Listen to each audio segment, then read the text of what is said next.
All right, welcome to our third live learning. Today, we're going to be jumping into all things STEM, which is one of my favorite topics. And we've got two really incredible educators who are going to chat to us today about what STEM means to them. What does good STEM education look like? What does bad STEM education look like? And how can we create more great STEM opportunities for the young people that are in our classrooms? But before we sort of kick off into that in great detail, I want to sort of start with our acknowledgement of country, which is first off by showing a map that should be very familiar to you. This is a map of Australia. Never before this year, I think, or in the last 12 months, have those borders been more acutely relevant to all of us as they've opened and closed over the course of the last 18 months. But I always love to start by asking you to reflect on when was the first time that you saw this map. And feel free to drop the age into our chat conversation. How old were you when you first saw this map? For me, I remember being in my first year of school as like a 5-year-old. It was in prep in Victoria. And I remember having to try and memorize the capital cities that went along with the states. In fact, I think this is probably my first experience of the traditional classroom, and more than that, the traditional assessment of schooling, having to memorize something and then kind of regurgitate it back in the right order in order to get sort of some brownie points and a pat on the head. So that for me was my first memory, and I'd love for you again to drop sort of what yours is. And then I would love to sort of flip over and show this map here and ask you to reflect on when you first saw this. And this is one of my favorite things to do between working with adults and working with young people, because I find that when we show this map to young people, in fact, I was in Townsville last week working with 250 young people in an airport hangar, which was the first time I've ideated in an airport hangar before. And I showed this map and I said to the young people in the room, when was the first time that they'd seen this? And a lot of the young people who were sort of between 12 and 16 had seen the map before. But many of their teachers and educators and people closer to my age hadn't seen it until their 20s. And in some cases, when I show this map, in fact, it's the first time that they've seen it. If you haven't seen it before, it's a map of our Indigenous peoples of Australia. And whilst we see the first map I showed you far earlier than this map, I mean, we know that this map is infinitely older. In fact, our First Nations people are some of the first people to walk on this earth. And so today, whilst we're going to talk about innovation and new and sort of what's next, I think it's really important for us to start by acknowledging our past. Because it's when we genuinely understand our past and what's happened before us that true, authentic innovation can happen moving forward. So I'm coming to you from Yagara and Turrbal land, and I want to pay my respects to elders past, present, and emerging. And I'd love for you to do the same by dropping into the chat conversation where you are right now and where you're coming to us from, because I know we've got educators who are either jumping in live or are jumping in later through the recording, but from all over Australia and certainly internationally as well. So whose lands are you on right now? I'd love to know where you're coming to us from.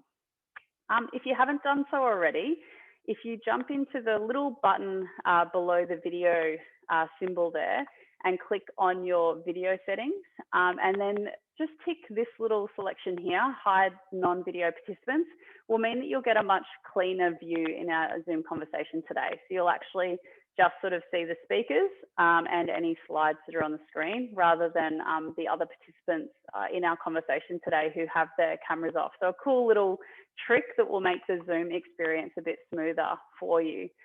Just so you know, we are recording today's session and we send it out to our registered attendees for the event today. If you have any concerns about being recorded, please just sort of let us know. There will be an opportunity for you to jump in the last 15 minutes of the conversation today, and we'd love for you to turn your cameras on at that point and ask our speakers any questions that you might have or conversations that you'd like to sort of provoke. So as you're listening today, please do write down those questions. Feel free to drop them in the chat if that's your preference. Or alternatively, please do sort of jump in and introduce yourself and share the question directly with our speakers. But who am I? My name's Nick Dyson, and this was me very early in my schooling career. I think I was about 7 or so in this photo. And I'm not sure why my parents thought it was okay to give me a fringe that started at the back of my head. Although looking at my hair now, maybe it was the beginning of something really special. And so as a young person, I was the eldest of five, and I went through school genuinely feeling quite an affinity to the sciences. I did physics, I did chemistry, I did maths B. And what I loved about those subjects was that there was so much related to our world in them. I felt like I was learning about the world around me as I tapped into those subjects. And so when I finished school, I actually jumped into a Bachelor of Science, and then switched into a Bachelor of Applied Science after that, because I had a real passion for becoming a vet at the time, which is probably evident by the stuffed bunny that I'm holding at the moment. I was definitely a huge fan of animals growing up. But one thing I realized when I jumped into studying science and sort of at university was that I felt like the university sector and my experience in university had decontextualized some of the learning, similar to our high school experience. But I found that my career and wanting to look at vet and sort of animal husbandry and how I could connect in that space was quite removed from the content that I was being asked to tap into in the university sector. And I think that curiosity, the disconnect between the learning that happens in the classroom and what that learning looks like in real life is something that's really driven me in our work at Future Anything. And it's a conversation I really want to tap into with our speakers today. So for those that are jumping in for the first time and are unfamiliar with the work that we do, I'm the founder of an organisation called Future Anything, and we run capacity building for educators and really innovative programs that sort of unleash creativity for young people and also for teaching teams. We use entrepreneurship as a vehicle for young people to build the 21st century skills and capabilities they need to navigate the future of work. And that's why this conversation about STEM is super important, because I think where I want us to jump into today is looking at STEM literacy. How are we building the skills and the capacities of our young people to navigate a future of work that's vastly different to the future that I was moving into when I was a school student? We know that the average 12-year-old today is likely to have 17 different jobs over 12 different careers. We also know that most occupations that are advertised now, or jobs, are STEM heavy or enterprise skill heavy in what they're asking for. Skills like creativity and innovation, project management, collaboration, presentation skills, and digital literacy. This is the currency that employers are looking for in our young people. And STEM is one, I think, vehicle that we can use to sort of build those capacities in our young people. We'd love for you to jump into the conversation today. So if you use Twitter, if you use any of the other socials like LinkedIn, please post a photo, and we're using the hashtags live learning and also Future Anything. Today, we're going to be chatting to two very great humans and also passionate advocates for STEM and definitely, I think, for young people more than anything else. And we're going to be chatting to Holly and Damien today. So I'm going to get them to switch on their cameras so that we can see their beautiful little faces join us on screen. Welcome, Holly. Welcome, Damien. Right. How are we today, guys? I'm very well, thanks, Nick. Awesome. Good, thanks, great. What's really cool about Damien jumping in lieu of Michael not being able to join us today is that he conveniently, I do think that there's a level of convenience in this, wasn't able to provide a photo, an embarrassing photo of him as a child in school. So he somehow managed to miss that moment. But in some ways, I'm quite excited to be able to show Holly's school photo because, you know, it's just a cracking shot. Tell me where this photo was taken, Holly. All my parents have put all their stuff in boxes, and this was literally the only photo I could find of me in a school environment. But it was quite convenient if we're sort of talking about like my educational journey and my STEM journey, because it's in the woodworking room. So this would have been me in year 9 or year 10 in the woodworking room. And as a student, I was very into science. You know, I studied all the sciences. All I wanted to do was science all the way from like primary school. I was one of those kids that went to like weekend summer camps. So like it's always been a thing. But like in hindsight, I really enjoyed like design and technology and woodwork and stuff, but I didn't pursue it. And I think it was because they were sort of seen as almost lesser subjects. Yeah. Where, you know, those skills are, I think, quite integral to STEM. And, Yeah. you know, I love making things. And I think that's kind of links into my love for that science. So that's me in the woodworking room when I was about 15.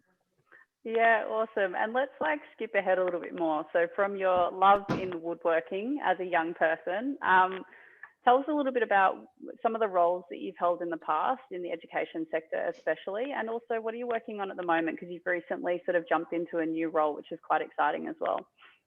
Yeah, so I've worked in sort of science communication, education, and engagement, and there are lots of really crazy buzzwords right now. But essentially, I decided after doing a degree in chemistry that I liked talking about science more than I liked being in a lab.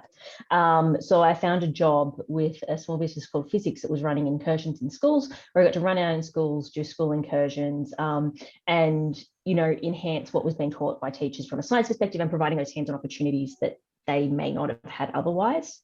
And, you know, did a lot of work with teachers in building capacity for teaching basic science with very small budgets, because that's sort of another issue we sort of came across, was that, you know, very limited budget and limited capacity in some cases to actually teach science. So, you know, what can I teach with a cup of water? Was the kind of stuff I was really, really deep working on. I then jumped into over to Sydney Uni, where I got to work with more high schoolers and work more on the science communication side, so working very closely with scientists in translating their science for high school students. Also got to do some cool stuff with someone named Nicole Dyson, where we were, you know, embedding science and design thinking, and coming up with some really, really great programs that actually sort of, I think, married what we loved about that STEM and entrepreneurship and all the buzzwords in between them, and empowering students to solve those big problems in science. And I mean, on the side of all that, I've been working as a freelance event producer for a few years. And one of my big gigs there is working for Splendour in the Grass, where I produce a program called the Science Tent, where we effectively fly a bunch of scientists into Byron to go to Splendour in the Grass and talk about science all weekend, which is that, like, my favorite type of science engagement is that learning when you're not expecting it. Yeah. You know, I've done everything from the science of shoeies to pill testing on that stage. And it's, yeah, that's the stuff that I love to do. My new job is at the Botanic Gardens Greater Sydney, so I get to manage an education engagement project across the three botanic gardens in Sydney. And it's, for me, it's a really interesting place to be, because we look at education from an environmental perspective, a sustainability perspective, a horticultural perspective. But everything we do is very embedded in First Nations knowledge, which is just such a great place to be. Nick was talking before about, you know, understanding the history of the place. I mean, this is the Botanic Gardens in Sydney. There is so much history on this site that we can embed in those programs. And I think it's a really, really important part of all sites, is that history side. Yeah, I think my favorite part of like what you do in that career portfolio is definitely the Splendour Science Tent. So I just think it's like a kid dreamt up. What's my most favorite job that I could do? It would be marrying like science with like a really rad music festival and just bringing lots of cool humans together. And I just think that you've dreamt up like one of the most perfect little melting pots, I think, also for knowledge. But I also love that reference around like learning when you don't expect it, because I think that's often the most powerful moments, is kind of when you have an aha moment that you didn't realize was coming. And that's such a powerful experience, I think, to create for people through different contexts and spaces. And also, I think, to think about the fact that when we talk about STEM education or education, full stop, we're not just talking about young people in school. We're talking about building those literacies and capabilities across our entire population, because the future of work is also the future of work for us. Like, this is definitely going to be a reality of our future pathways too. So how do we build those skills and capabilities for ourselves in order to enable those pathways for us moving forward too, as important as it is for our young people? Damien, I'd love to jump into you. Like myself, you've also been like a classroom teacher as well. So I know you've stood at the front of the classroom and read more than a handful of roles in your time.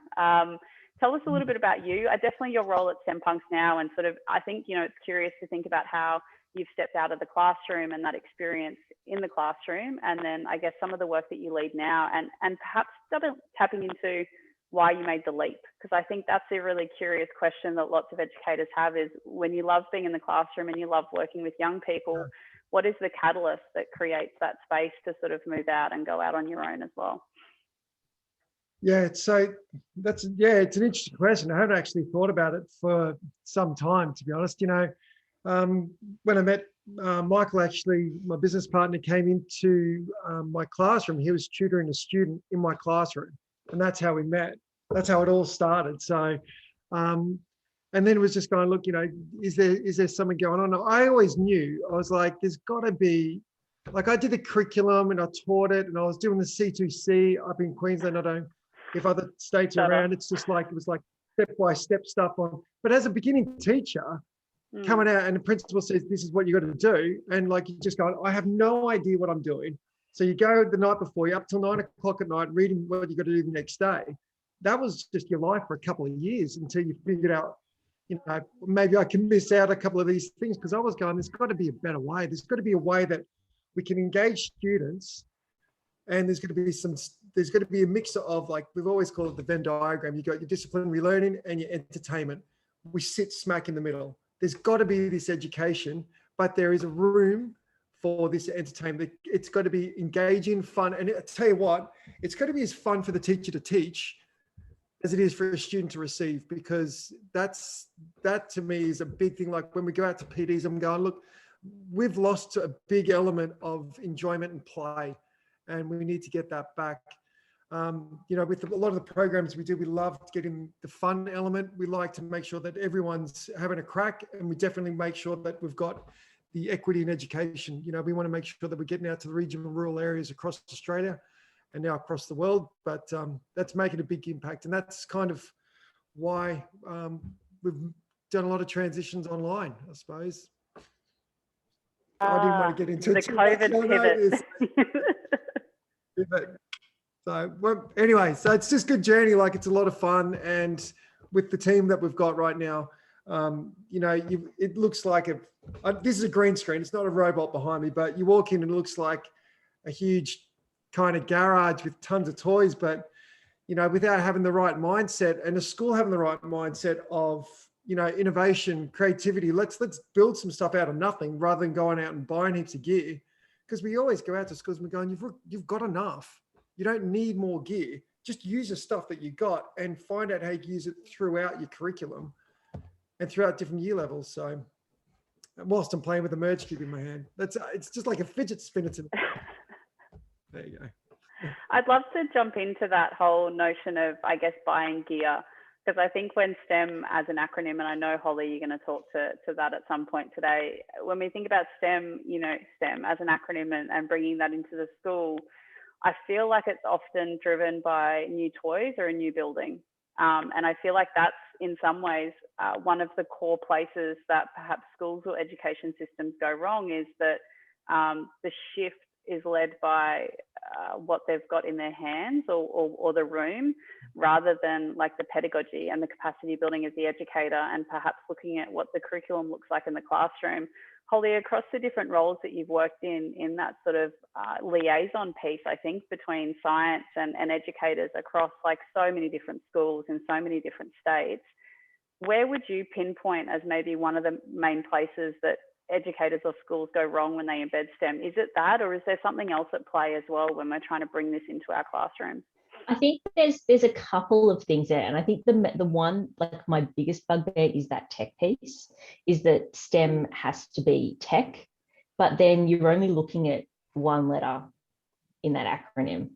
And I'm just putting a disclaimer out there that I hate the acronym, and that's all I'm going to say about it.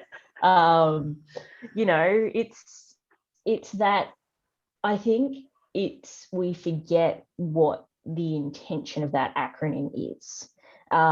Because a lot of the time, these STEM programs that I've seen, I mean, there are some brilliant ones out there that tick all the boxes, totally. But they're very focused, like tech became STEM, you know, coding became STEM. but coding is not STEM if it's just a student sitting at a computer writing computer code. I think the biggest thing that we leave out in that STEM is the maths part, like that big M on the end. It's, you know, we often think, yes, we've got some science in there, we've got some technology, we're building something, it's engineering, but where's the maths? So I think that's one of the things. I think the other thing with STEM is that we try to do it all at once. You know, it's instead of sort of slowly building up some pedagogy and slowly building out these programs that are authentic STEM learning experiences, it's we go from 0 to we're going to program Raspberry Pis tomorrow without like thinking through how that creates like a fully formed learning experience. It's let's just implement something that sounds cool, looks cool, does cool things, lights up, is pretty fancy. Yeah, look, I can definitely, I think, relate to that as well. And Damien, what about you? Like coming as a classroom teacher and now sort of working across schools around Australia and also looking internationally, anything to add there? Like where are our schools going perhaps wrong or a bit wayward maybe in their implementation around purposeful STEM education? The STEM like there's a couple of things. The STEM pile. If someone gets a grant, they'll go out and immediately buy, like, oh, great, let's get that, let's get that, let's get that. And now we've got it. And then what we're going to do is we're going to put it in the cupboard. And I'm like, why don't you just figure out how to use some really cool stuff and just try to maybe use some of that coin to get some people to come in to teach your teachers on how to use it? Because once you've upskilling your teachers, you've got that resource in your pocket until that teacher heads off to another school or they train up their other teachers. So it's upskilling your staff, and it's upskilling your staff to have the mindset, the creativity, innovation, entrepreneurship. We go over that all the time. If your teachers are coming in there and they've got a mindset of going, how do I embed so like a merge cube throughout like a narrative in a story, then you're actually using this stuff in your other subjects of your schooling. Another one would be, we got to put a can on getting the students that got the best NAPLAN scores, and let's grab them and let's put them in a room and let's give them a crack at it. I think like as a student, I'm never going to tell anyone what I got in my year 12, but I was totally disengaged, and I wish someone came and said, look, here's a really cool program. You can build some stuff and you can put it together and it's just not graded. Let's just experiment. Let's just build. I would have loved it. So I think having these kind of elitism classes, I'd like to see them kind of scrapped and just have it, everyone have a crack at it. And then once everyone's had a crack, then we can see if the students liked it or not. I know it's going down to personalized education. I get it, but that to me is something that's pretty rough when I go into a school. I'd like everyone to have a go. I understand that we can't always do that feasibly with time, but not always do I want to go in with the top 15 students of the school. I'd love to be able to see the bottom 15. You know, let's see if they've got something, because the odds are they've just, students, you know, some students have just got a different way of learning and thinking and timing, you know, and if we're just unlocking something at a different time, then we've got them. And the big thing is, as I said before, it's just having this mindset throughout the school.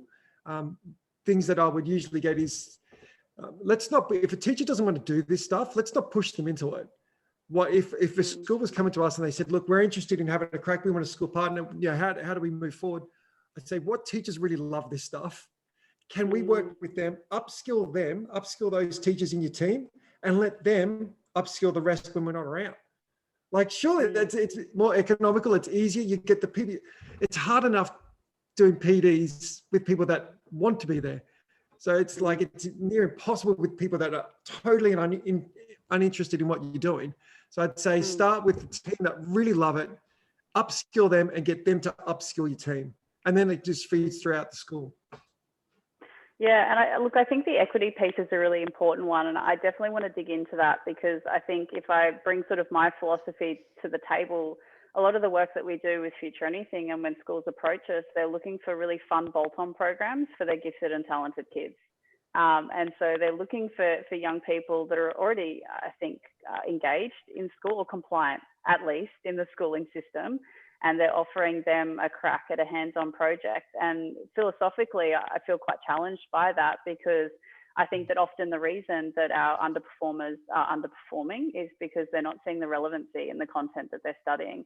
I think sometimes we mistake engagement and fun. I think young people can engage in learning that's not necessarily fun, but if they see it as purposeful, then they're tapped in. And we don't provide that opportunity for young people to play with new content like STEM, then how do we build that capacity across all young people? So I think, I want to speak to that. I think there's obviously a massive conversation with STEM around gender and the gender gap and the how many young women we've got involved in STEM occupations. That's one conversation. I think another conversation that I'd love for you guys to tap into is also when we're talking about STEM at the moment being so tech heavy, what happens to the schools or systems that don't have the money to buy the stuff? Like, how are we doing like fundamental STEM capacity building in systems and schools that aren't necessarily metropolitan and funded really strongly? So Holly, I might lead off with you. Like, tell me, like, can you speak to that equity piece in STEM and I guess how we can sort of work to improve that? Yeah, I mean, it depends on like what sort of equity we're talking about. But I think at the heart of a lot of this, I mean, it's like there's that involvement in STEM piece, but also just getting kids to understand that it is an option. And the biggest piece of that puzzle for kids understanding that it's an option is role models. Like a kid is not going to see themselves in STEM unless they see somebody like them in STEM. And, there's a huge number of studies that show that, students who like have a relative who is in science or has studied science or even just going to university, like as a whole, if you're related to someone who's gone to university, you're more likely to go to university. If you know an engineer, you're more likely to be an engineer. And it's just seeing that career path. If you don't know anyone who's done it before, how are you supposed to sit there and go, yeah, I can do that? Or if there's nobody that looks like you that you've ever seen in that role, like, how are you supposed to sit there and say, yeah, that's a place for me? And I think it's really hard. And there's a lot of programs that are starting to try and bring those role models to students. But, it's a hard question, but that role model piece is really big. And like when I used to go visit lots of schools and do lots of shows in schools, if I walked into an all-girls high school, the first piece of feedback I would get from those teachers is, oh my God, I'm so glad that it's you and not the normal sort of person that we get doing this show, because I think it's really important for the girls to see another girl on stage talking about STEM. And I got that like way more than I was comfortable, I sort of, it's like my gender shouldn't determine whether a school likes me coming there, but I got that feedback on a very regular basis. Yeah. I think that's a really interesting point to make, and certainly one that we discussed, Holly, when we were looking at sort of that grand challenge series we put together, and young people being able to tap into a science problem but use entrepreneurship to solve that science problem. And we talked about what those spaces might look like if they were specifically geared towards girls to sort of jump into. And a decision that we had at the table amongst all of us was that we really wanted young men and young women to be involved in that conversation, because we wanted young men to get access to cool female scientists and cool female role models at the same time as well. So I'd love to know, like, when we talk about role modeling, we're not talking about just young women for women. We're also talking about really epic women and people of color and our First Nations, like across like all subsets of our community. It's amplifying each of those voices. So at some point within their education, a young person can go, oh, that person looks like me or sounds like me, and they're doing that thing. And maybe I could be that person that does that thing too. Yeah.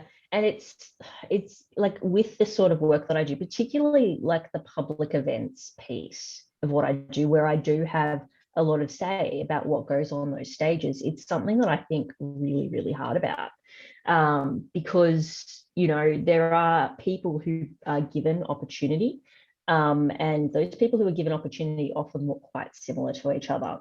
And it's not that the really brilliant people don't exist. It's that they're not selected from the crowd, or they don't put their hand up because they're not the typical person that you'd see in that environment.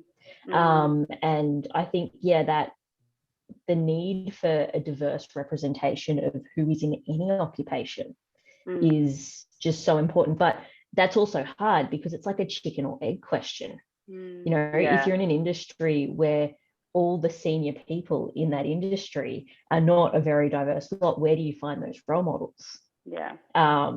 And it's a really hard question, but unless we try to diversify the image that we're giving kids, it's never going to change. And I think that maybe, like one underutilized resource that I think schools particularly forget about is their alumni cohorts and their parent community. Because I think often we forget that we have this engaged cohort of young people that leave us each year that then go on to do stuff.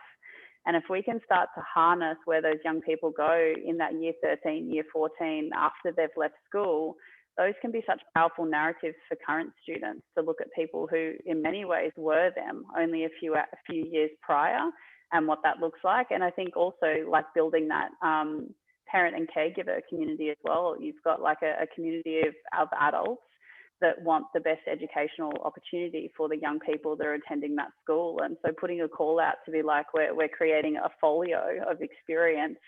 Do you want to register who you are, where you work, and some things that you feel like you could add value back to the school can also create a really rich and diverse group to sort of bring back as authentic voices. Because I don't know about you, but I think we all do what we do because at some point we met somebody that challenged our notion of who we are, but almost pushed us to think about who we could be. Most teachers had a teacher that inspired them. Most scientists had a science experience at some point that kind of shaped the foundations of their potential.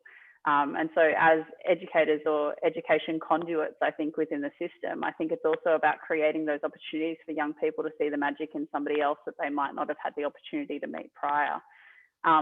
Damien, I want to throw to you and sort of switch gears a little bit. I mean, you've been into more schools than I can count, across more contexts than I can put a finger on. What are some examples of really great STEM programs or STEM curriculum or STEM experiences? Like, what is the secret sauce or the magic or some exemplar programs that you can kind of hold up and go, I went to this school and this is what was happening with teacher capacity building, or this is what was happening in curriculum. Like, we've talked about where schools go wrong. What are some examples of when it's gone right? I saw a school, I probably shouldn't name drop, but I saw a school a few days ago, and my faith got reignited. I was like, you guys have got it going on. Like, this is, you got it. And it was like a full open plan, and they had big monitors so the students could all just kind of move around. It was an open plan, but they had, the rooms could be easily changeable. And like they had little bunker rooms where you could do the explicit teaching and the students could go off into different areas and they could kind of sit on what they wanted to sit on. They could move the chairs around the room. And before long, the students are going to be able to pick which teacher they want to learn from on that subject. And I'm going, well, hang on a minute. I'm like, I'm down. I said, I want to come and watch this. Like, I was just going, yeah, look, I said, I'd love to come and help you guys. I'd love to come and watch this in action. So it's just for me seeing just this big open plan. I know not all schools have that ability, but I just thought that was super rad. Just seeing the different spaces and seeing how open it was and how it could be changed.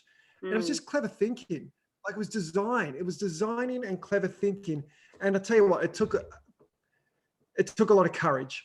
And let's be honest, it was a pretty prestigious school, and so it took one person going, I've got a plan, I'm going to go for it.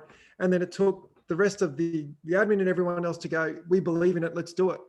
And I reckon it's going to be an absolute, they're going to crush it. I saw a girl that I can't take any credit for, but she was building her own surfboards.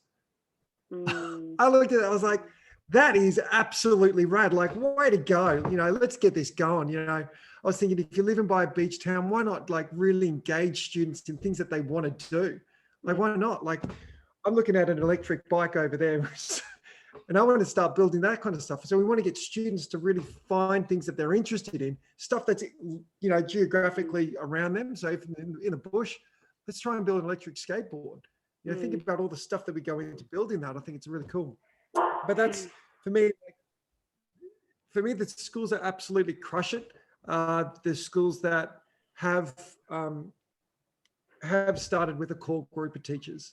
And if they have not needed the money, they've just gone, what we want to invest in is we're investing in the teachers to be upskilled enough to the point where they can start infiltrating everyone else. Because once you've got those teachers, they just go, look, let me mentor you. So once you've also got that, you've got legacy in the schools, because if a teacher leaves, teachers always change schools. Yeah.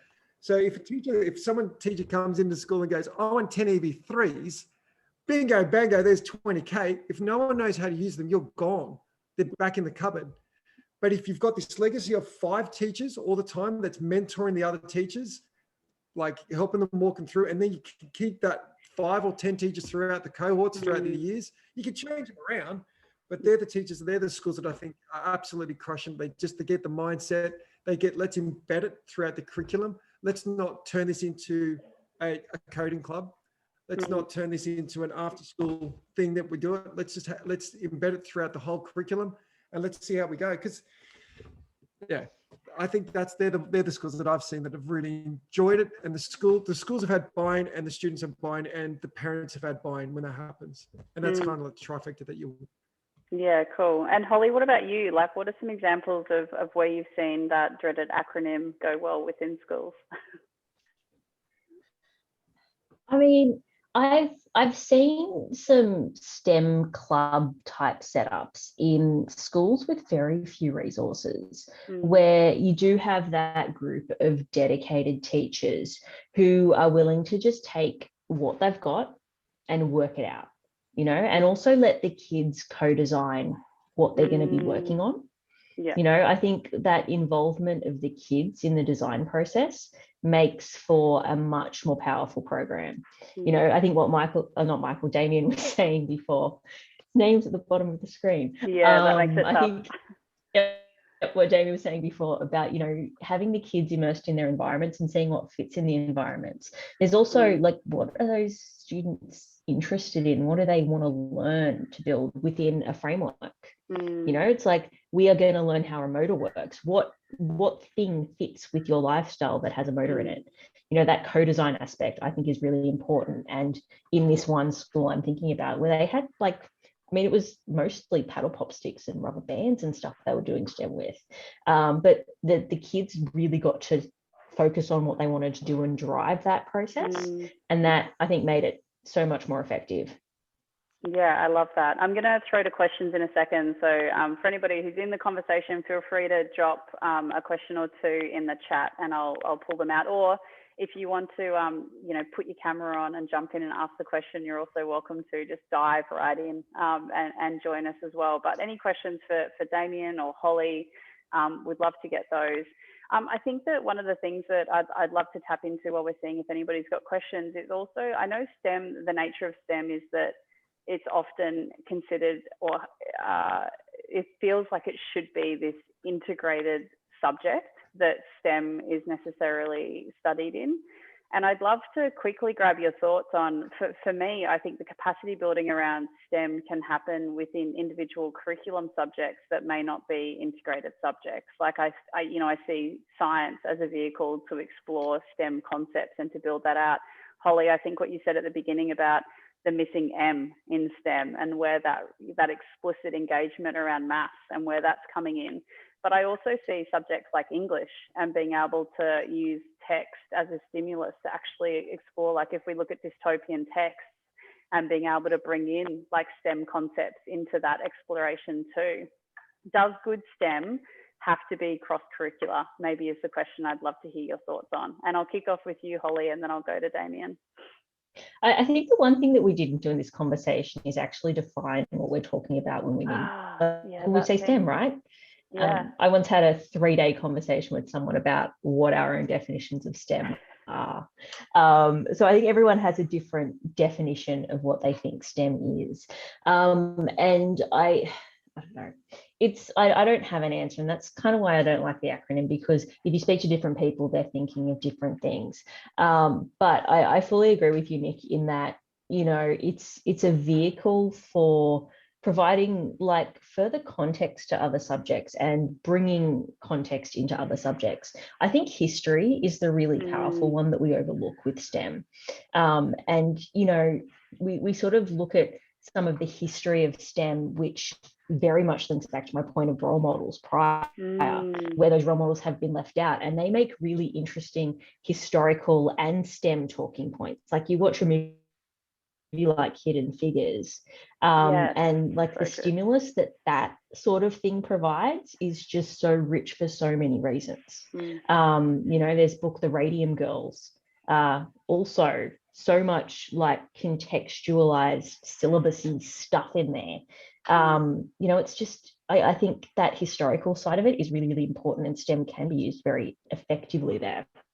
I love that you've brought history into that conversation. I think that's really great, because I feel like maybe what teachers struggle with as well, especially, you know, I was an English teacher and PE, but, you know, when there's this new fad that comes in that's STEM, it's like we push English and the humanities subjects to the side, and then we favor the science subjects. But the reality is that each subject is a catalyst for the other. Like without the skill building and you know, resourcing that young people garner from that English environment around critical literacy and writing and analysis, like that is the fusion that creates brilliance, I think, in that STEM curriculum as well. So seeing the best ways for us to blend across. Maybe we just need to combine all of the subjects into a giant acronym that we can then sort of name it.